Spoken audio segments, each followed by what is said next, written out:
Good morning, dost. Welcome to my YouTube channel that is Satish Teacher Education. Today, I am going to discuss with you one of the important topics that is called micro teaching. Micro teaching is not important only for the BA teacher training college but also important for the different type of examinations. So, let us start the video. Now, have you seen that macro teaching is based on the four wall? That is the skill, teacher education, teacher training and presenter. जिस तरीका से एक घर को कम से कम खड़ा होने के लिए चार चार दीवार की जरूरत होता है या चार पिलर की जरूरत होता है, उसी तरह माइक्रो टीचिंग को बनाने के लिए चार दीवार की जरूरत होता है, जिसे बोलते हैं skill, teacher educator, teacher training और प्रेजेंटर। स्किल का मतलब क्या होता है कि माइक्रो टीचिंग में हम डिफरेंट टाइप ऑफ स्किल सीखते हैं। टीचर एजुकेटर का मतलब क्या होता है, जो हम जब भी एक टीचर ट्रेनी प्रेजेंट करता है तो उसको इवेल्युएट और फीडबैक देने के लिए कॉलेज में जो टीचर होते हैं उसे ही बोलते हैं टीचर एजुकेटर। नेक्स्ट है थर्ड जो है पिलर या वॉल, वो है टीचर ट्रेनी। टीचर ट्रेनी क्या है मीन्स माइक्रो टीचिंग में क्या होता है, टीचर ट्रेनी का मतलब यहाँ पे वही प्रेजेंटर और ऑडियंस होते हैं। जो ऑडियंस होते हैं वो एक वॉल होते हैं। और फोर्थ है प्रेजेंटर, वो भी ट्रेनिंग से ही होते हैं एक प्रेजेंटर, उसे बोलते हैं प्रेजेंटर। तो माइक्रो टीचिंग करने के लिए कितनी चीज की जरूरत होती है, एक स्किल, एक टीचर एजुकेटर जो फीडबैक दे दे, और बहुत सारा टीचर ट्रेनिंग जो हमारा फीडबैक दे, हमारा क्लास को सीन करे, और एक प्रेजेंटर।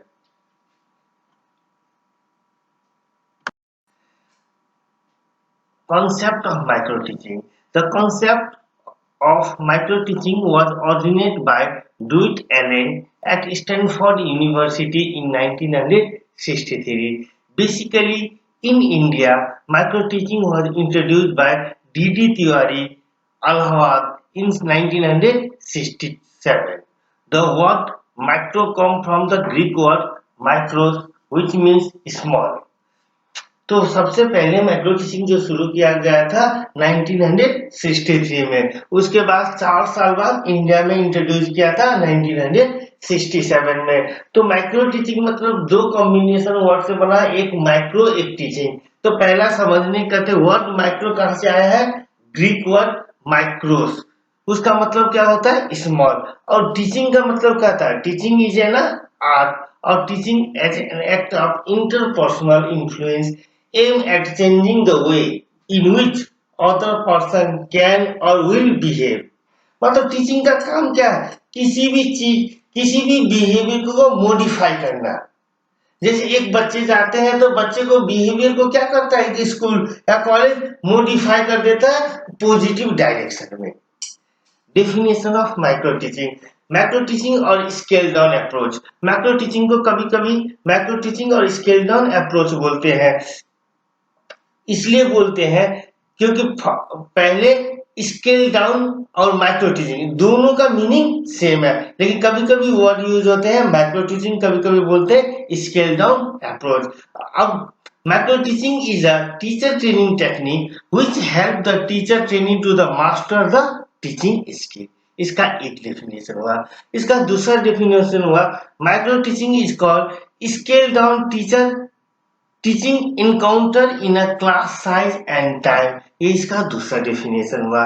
अब स्केल डाउन टीचिंग किसे बोलते हैं, to teach a single concept of the content. Second, use a specific teaching skill. Third, for short time. And fourth, to a very small member of people. Scale down teaching कब बोलेंगे, जब हम एक concept को पढ़ाएंगे और एक single skill को लेंगे और 5 से 10 मिनट में टीचिंग करेंगे, और 5 से 10 मिनट में 5 और 10 बच्चे उसमें इन्वॉल्व हो गए, 5 से 10 के बीच में बच्चे इन्वॉल्व हो गए। तो स्केल डाउन का मतलब क्या होगा, एक कॉन्सेप्ट को पढ़ाना, एक स्किल को लर्न करना, और 5 से 10 मिनट में टीचिंग करना, और 5 से 10 बच्चे को पढ़ाना। Characteristics and objectives of micro teaching. non-dependence over the practicing the school and the student for practice of skill. पहले क्या होता है, आप कभी भी जाओगे बोलोगे कि मैं डायरेक्ट क्लास में जाके पढ़ाऊंगा, तो स्कूल वाले आपको पढ़ाने इसलिए नहीं देंगे क्योंकि आप वो सोचेंगे मेरे बच्चे को खराब कर देगा, क्योंकि उसके पास कोई एक्सपीरियंस नहीं है, और एक्सपीरियंस नहीं है तो बच्चे को हैंडल कर नहीं पाएगा। इसलिए माइक्रो टीचिंग, इसके लिए ही माइक्रो टीचिंग स्कूल कॉलेज में किया जाता है, क्योंकि स्कूल में जाने से पहले उस चीज को प्रैक्टिस कर लिया जाए। Providing the opportunity for the practice of one teaching skill at a time, means इसमें ये कहने की कोशिश कर रहा है कि एक बार में एक ही टीचिंग स्किल को प्रैक्टिस किया जाता था जब तक उस टीचिंग स्किल में मास्टरी ना हो। Reducing the complexity of normal classroom teaching, reducing the complexity of the normal classroom teaching. ऐसा है, आप डायरेक्ट कभी भी कोई आपको बोले कि जाके आधा घंटा जाके क्लासरूम में पढ़ा लो, तो आपको अचानक उतना आधा घंटा पढ़ाने के लिए आपको बहुत सारा सोचना पड़ेगा। एक बार ही आधा घंटा पढ़ाने के आपका कॉन्फिडेंट नहीं आएगा, ये नॉर्मल आदमी का बिहेवियर है। तो हम क्या करेंगे, अगर 5-10 मिनट का या 15-5 मिनट का दो पढ़ाने का आदत करेंगे तो डे बाय डे हमारा वो कॉन्फिडेंट डेवलप हो जाएगा और धीरे धीरे हम 40 मिनट का क्लास भी ले सकते हैं। Providing the appropriate opportunity for systematic observation of the teaching and immediate feedback to bring the improvement in one teaching skill. अगर आप कोई चीज पढ़ा रहे हो या किसी को कोई चीज बता रहे हो और कोई दूसरे आपको फीडबैक दे, आपका ये अच्छी बात है, ये आपका अच्छा नहीं हुआ, इसमें आपको और इम्प्रूवमेंट है, उससे क्या होगा, आपका काम करने का तरीका में एक इंटरेस्ट भी होगा और आपका काम का जो है वो डिजाइन और पॉजिटिव डायरेक्शन में जाएगा और डे बाय डे आपका वो इनहेंस होगा। Providing the opportunity to the teacher training for the development of their teaching skill in the laboratory. एक इसमें क्या क्या है कि आप जाने से पहले अगर आप कुछ बच्चों को आगे में पढ़ाते हो तो ऑटोमेटिक आपका कॉन्फिडेंस लेवल डायरेक्ट डेवलप हो जाएगा। अदरवाइज आप डायरेक्ट जाकर कहीं पे पढ़ाना चाहोगे तो आपको वो कॉन्फिडेंस लेवल नहीं आएगा। To gain the confidence and perfection in teaching, no doubt, to modify the teacher behavior in the required manner.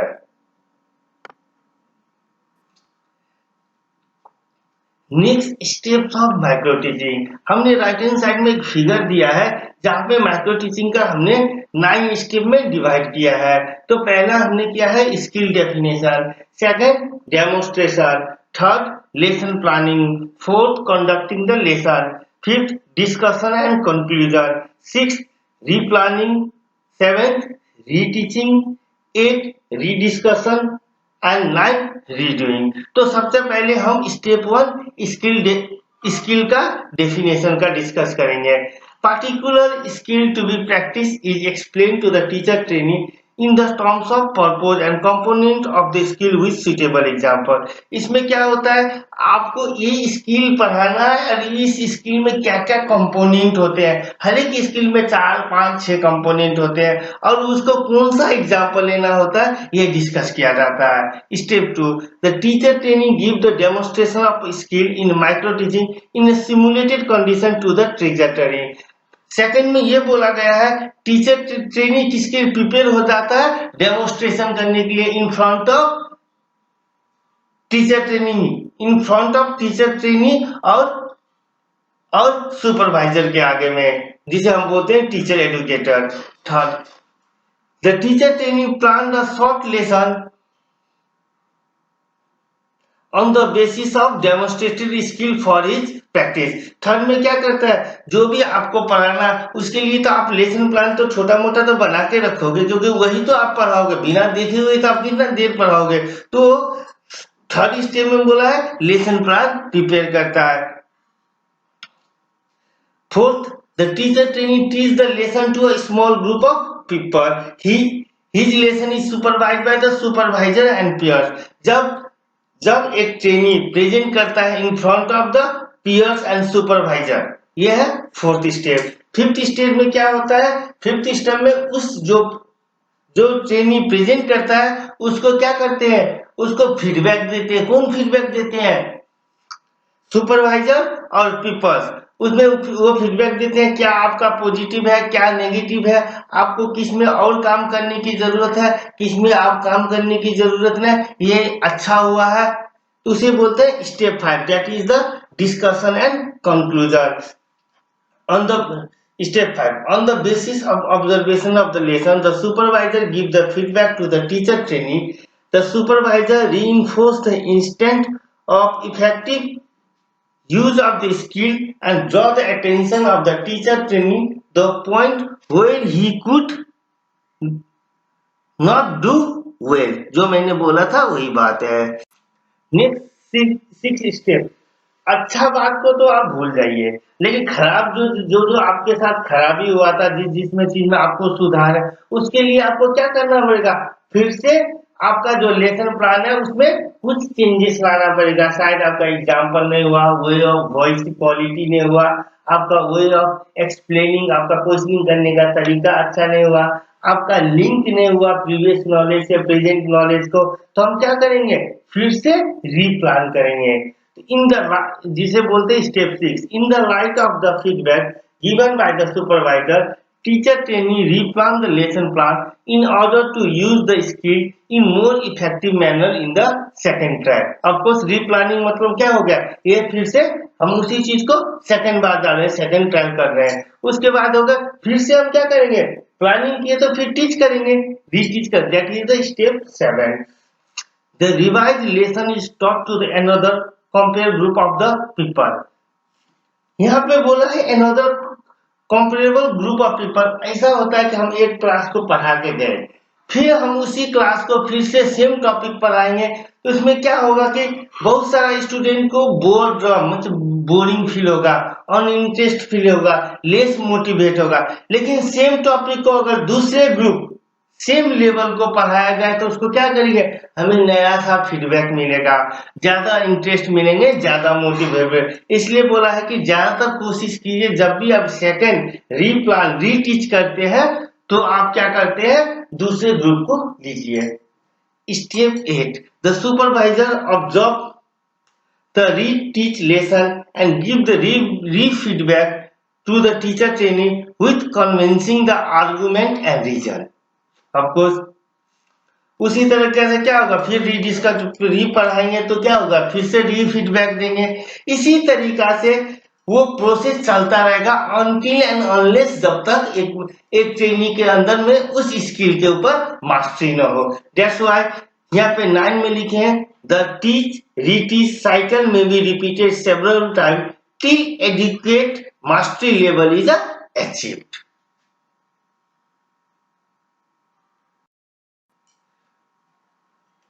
अब नेक्स्ट डिस्कस करने वाले हैं face of micro teaching. Micro teaching का 3 फेस होता है, knowledge acquisition face, skill acquisition face, transfer face of micro teaching. Knowledge acquisition face को बोलते हैं pre active face, skill acquisition face को बोलते हैं इंटरएक्टिव फेस, और transfer face of micro teaching को बोलते हैं पोस्ट एक्टिव फेज। तो नॉलेज एक्विजिशन फेज में एक्चुअली क्या होता है, इस फेज में क्या होता है, जो एक्सपर्ट होता है मतलब टीचर एडुकेटर क्या करते हैं, different type of skill classroom में डेमोन्स्ट्रेट करते हैं, उसमें बताते हैं कौन सा स्किल का कहाँ पे यूजफुल होगा, कौन सा स्किल के लिए कौन सा एग्जाम्पल सुटेबल होगा, आप कौन सा कंडीशन में कौन सा स्किल को यूज करेंगे। ये होता है नॉलेज एक्विजिशन स्पेस। इसमें क्या करते हैं, जब कोई भी एक्सपर्ट कोई भी चीज प्रेजेंट करते हैं तो टीचर ट्रेनिंग क्या करते हैं, उसको ऑब्जर्व करते हैं, एनालाइज करते हैं और डिस्कस करते हैं अगर कोई किसी टाइप का प्रॉब्लम हो during the presentation by the expert. इसलिए नॉलेज एक्विजिशन फेज में मैंने लिखा है in this phase the teacher training learn about the skill and its component through discussion, illustration, demonstration of the skill given by the expert. He learn about the purpose of the skill and the condition under which it proved useful in the teaching learning process. Full stop. He discuss and clarify each and every aspect of the skill. और observe analyse discussion the demonstration skill, यही है knowledge acquisition skill. अब skill acquisition phase, अब skill में क्या हो गया, पहले में क्या क्या टीचर ने सब कुछ बता दिया आपको, किस कंडीशन में यूज करना है, कौन सा स्किल किस कंडीशन में होगा, कौन कौन सा कंपोनेंट किस स्किल में होगा। तो नेक्स्ट क्या है, अब किसका काम होगा, टीचर ट्रेनिंग का काम होगा प्रेजेंट करना। तो स्किल एक्विजिशन फेज में क्या होगा, टीचर ट्रेनिंग प्लान करेगा, फेज प्लान करेगा, प्रैक्टिस करेगा, फिर डेमोन्स्ट्रेट करेगा, उसके बाद डेमोन्स्ट्रेट करने के बाद पीपल्स और टीचर एजुकेटर उसको फीडबैक देंगे। तो मैंने यहाँ पे लिखा, on the basis of demonstration present by the expert, the teacher training plan a micro lesson for practicing demonstration skill. He practice the teaching skill through the micro teaching cycle and continue his effort till he attend the mastery level.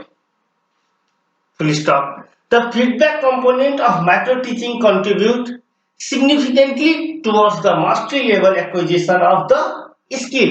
इसलिए बोलते हैं इसको interactive phase. Next phase है transfer phase of micro teaching. Transfer phase में क्या होता है कि जब हम टीचिंग प्रैक्टिस करेंगे, पढ़ाएंगे, वो सब करेंगे, तो हमारा स्किल में क्या हो जाएगा, हर एक स्किल में मास्टरी आ जाएगा। जब मास्टरी आएगा तो उसी सब स्किल को क्या करेंगे, कंबाइन करके हम क्लासरूम में यूज करेंगे। क्योंकि कोई भी स्किल 5 से 10 मिनट का होता है, लेकिन एक क्लासरूम 36 से 45 मिनट का होता है। तो मतलब एक क्लासरूम में कम से कम कितना स्किल होगा, 3 से 4। तो हमारा इस फेज में क्या सकता है, ओवरऑल स्किल को इंटीग्रेट करके एक नॉर्मल क्लासरूम में कन्वर्ट करना। After attaining the master level and command over the each of the skill, the teacher trainee integrate all these skill and transfer to a actual classroom teaching is done during this transfer phase, that is the post active phase.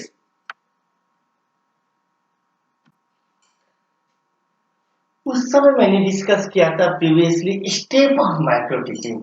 अब हम बोल रहे हैं cycle of micro teaching. Cycle में हमने right hand side में एक figure दिखाया, उसमें साइकिल में कितना है, 6 स्टेप। पहला है प्लान, उसके बाद टीच, फीडबैक, रीप्लान, रीटीच, रीफीडबैक। मतलब पहले क्या था, प्लान करना है, उसके बाद टीच देना है, उसके बाद फीडबैक लेना। फीडबैक लेने के बाद क्या होगा, जो नेगेटिव चीज है उसको, उस नेगेटिव पॉइंट को क्या करेंगे, उसमें ऐड करेंगे इन अ पॉजिटिव डिजायर वे, फिर से रीप्लान करेंगे, रीटीच करेंगे, फिर रीड फीडबैक। तो टोटल प्रोसेस कितना देता है, 36 मिनट। उसमें 6 minute teach, 6 minute feedback, replan के लिए 12 मिनट, फिर रीटीच के लिए 6 मिनट, रीफीडबैक के लिए 6 मिनट। तो प्लान में this involve the selection of the topic and related content of such a nature in which the use of component of the skill under the practice may be made easily and conveniently. The activity are planned in a such a logical sequence where maximum application of the component of a skill are possible. Next, उसके बाद next क्या है, teach. This involves the attempt of the teacher trainee to use the component of the skill in a suitable situation, coming up in the process of teaching learning as per his and her planning of activity. Third step, feedback. Feedback will be provided by supervisor and people about his performance, which include the strength as well as weakness relating to his or her performance. This helps the teacher trainee to improve upon his her performance in the desired direction. तो plan करेंगे, teach करेंगे और feedback देंगे। उसके बाद फिर replan जो 12 minute का होता है, उसके बाद रीटीच करेंगे, रीफीडबैक देंगे, replan. The teacher trainee replan his lesson incorporating the point of strength and removing the point not skillfully handled during the teaching in the previous attempt, either on the same topic or another topic, switching to the teacher training for improvement. Reteach. This involves the teaching to the same group of people if the topic is a change, or to a different group of people if the topic is the same.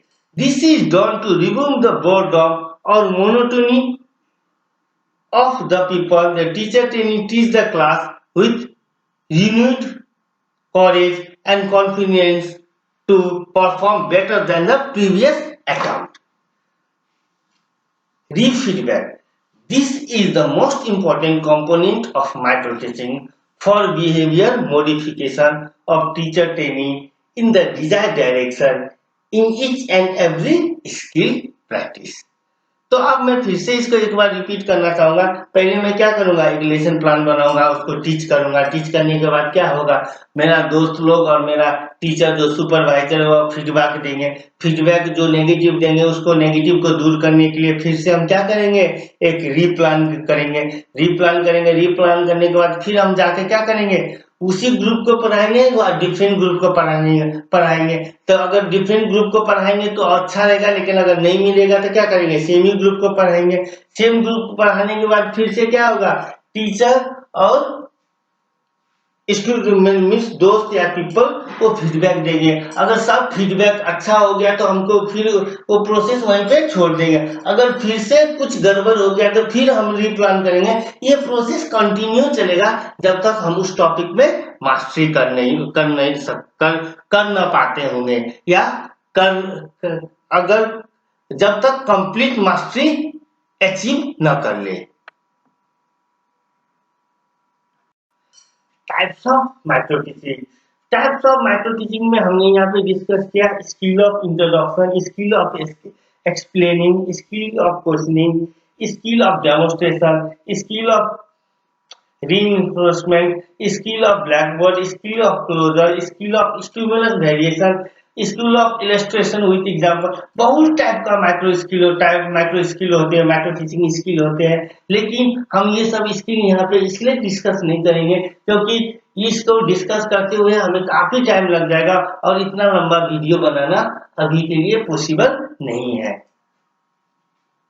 अब हम दूसरा चीज, advantage and disadvantage of micro teaching. Macro teaching is useful for developing the teaching efficiency in pre-service and in-service teacher education program. Second point, macro teaching can be either in a real classroom condition or in simulated condition. Macro teaching is a training device for improving the teaching practice and prepare the effective teachers. It focuses attention on teaching behavior to modify, improve in the desired direction. Micro teaching is an effective feedback device for the modification of teacher behavior. Micro teaching minimizes the complexity of the normal classroom teaching by scale down teaching. Micro teaching permits increase the control and regulate the teaching practice. मुझे नहीं लगता है इस सारे point में आप कहीं भी आपको डाउट हो। अब डिसएडवांटेज की तरफ जाते हैं। Micro teaching tends to reduce the creativity of teacher. It application to new teaching practice is limited. It requires a competent and suitably trained teacher educator for its successful implementation. Micro teaching alone may not be adequate. It needs to be supplement, integrate with other teaching techniques. Micro teaching is very time consuming technique. The list of skills is not exhaustive and does not apply for all subjects. Some skills tend to overlap each other.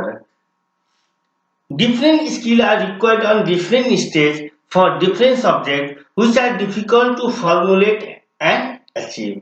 Only the few basic skills such as questioning, explaining, stimulus variation, management of the class are common can be developed.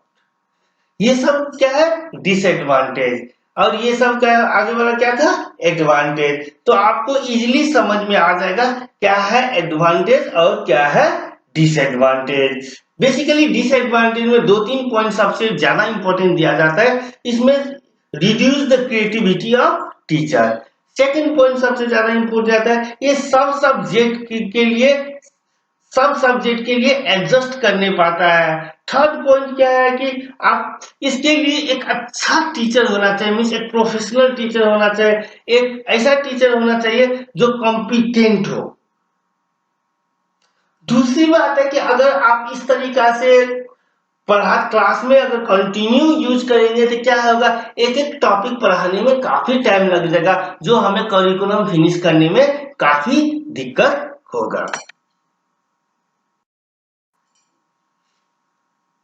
अब मैंने यहाँ पे दिखाया है, एक तरफ skill है left hand side में, राइट हैंड साइड में टीचिंग है, और दोनों को क्या है, दोनों अलग अलग चीजें कंबाइन करके क्या बना है, माइक्रो टीचिंग।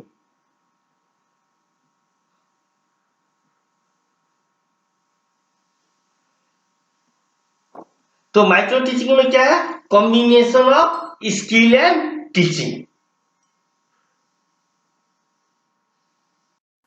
अगर आपको ये वीडियो अच्छा लगा होगा और आपके लिए फायदेमंद होगा तो प्लीज लाइक और सब्सक्राइब जरूर कीजिएगा। धन्यवाद।